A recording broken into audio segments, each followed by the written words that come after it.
to give you a message. Like, I swear the Lord spoke to me through Charlie and the Chocolate Factory. I told y'all that story.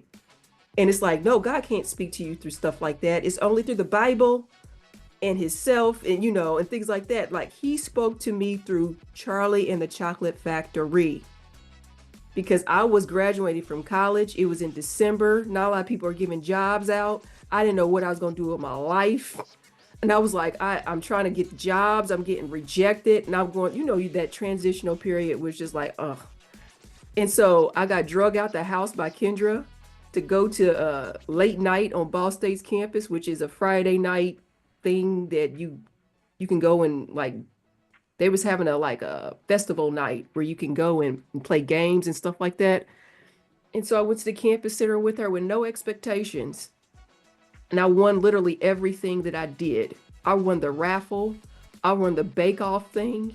I won all these things. And I feel like the Lord was doing these things to lift my countenance because I was so low. And I went down into the basement area and they were showing a movie and it was Charlie and the Chocolate Factory. And you know that scene where Charlie is walking down the street and he's really, really low. All the chocolates or all the golden tickets had been found, or at least he thought they were. And it was that Cheer Up Charlie song was on.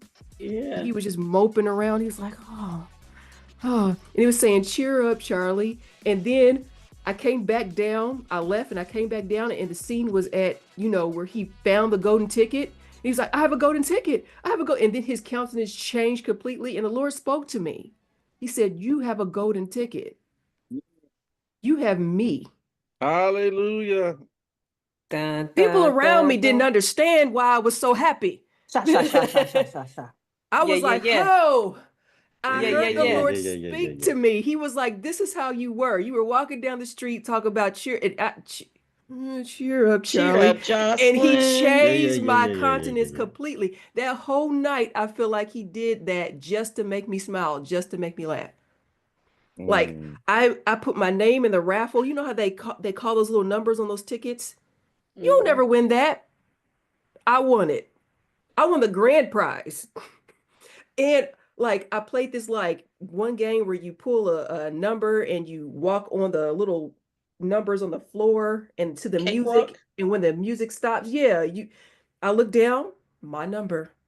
Every game I played, I won. And I think he was just trying to tell me, you are a winner. Cheer up. You got me through a thing. He talked to me through a song. Talks all the time through songs. Well, and I'm talking about a secular song. Ooh, yeah. I know.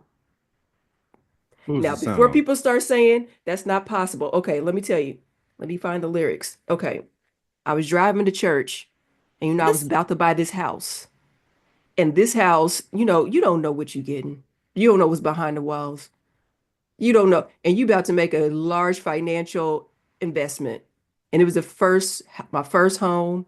I was about to take out this huge bank loan, all in my name. And I don't like to have debt, And so I was going through that time where it was like, oh, did I make the right decision? What am I going to do? What if the pipe explodes? What if the roof falls through? And what if, you start going through these things, set case scenarios in your head. And I was driving to church, like, what am I going to do? And I was messed up that whole day. I was driving back from church and I was like, Lord, I don't get it. I had a old school iPod, an high school like iPod. They held like 8,000 tracks on it. It's like 7,000 tracks. And I had it on random. And I guarantee, let me tell you, this song came up by Phillips called Home. This is the lyrics. This is the lyric. Hold on to me as we roll down this unfamiliar road. Although this wave is stringing us along, just know you're not alone because I'm going to make this place your home. Then he says, settle down. It'll all be clear. Don't pay no mind to the demons that fill you with fear. The trouble, it might drag you down. If you get lost, you will always be found. Just know you're not alone. I'm going to make this house your home. Yeah. I was messed up. I was messed up. It was on random. It could have picked one of 8,000 songs and it said to this one. I don't care what anybody says. That was the Lord speaking to me. He said, settle down. It'll all be clear. Don't pay no mind to those demons that fill you with fear. Now, this man could have been talking about a woman. I don't know what he was talking about. But the Lord used this very song, like he used that donkey. You know what? As you saying that, what comes to mind is how God puts things on, like Leah said earlier, some people write and I like that, and how God put something on this individual's heart to write a song. Now, granted, the song he might have been using it for something else and all like that, but put these words on this person's song and all like that, and had him put this hit out. And whenever that hit came out and all, and many people listened to that and they interpreted it all different type of ways. And then he knew that you was going to be dealing with something at this time, at that particular time and all like that, for him to come around so to meet you right there at that place and all, much like he did with, what is the Jacob's well? He had Jacob put that well right there. And then years later had the lady from the well, Jesus met her at the well and all. So he placed that well there first. Hallelujah. He placed the well there first and all. And then he came around to the well to meet the lady there.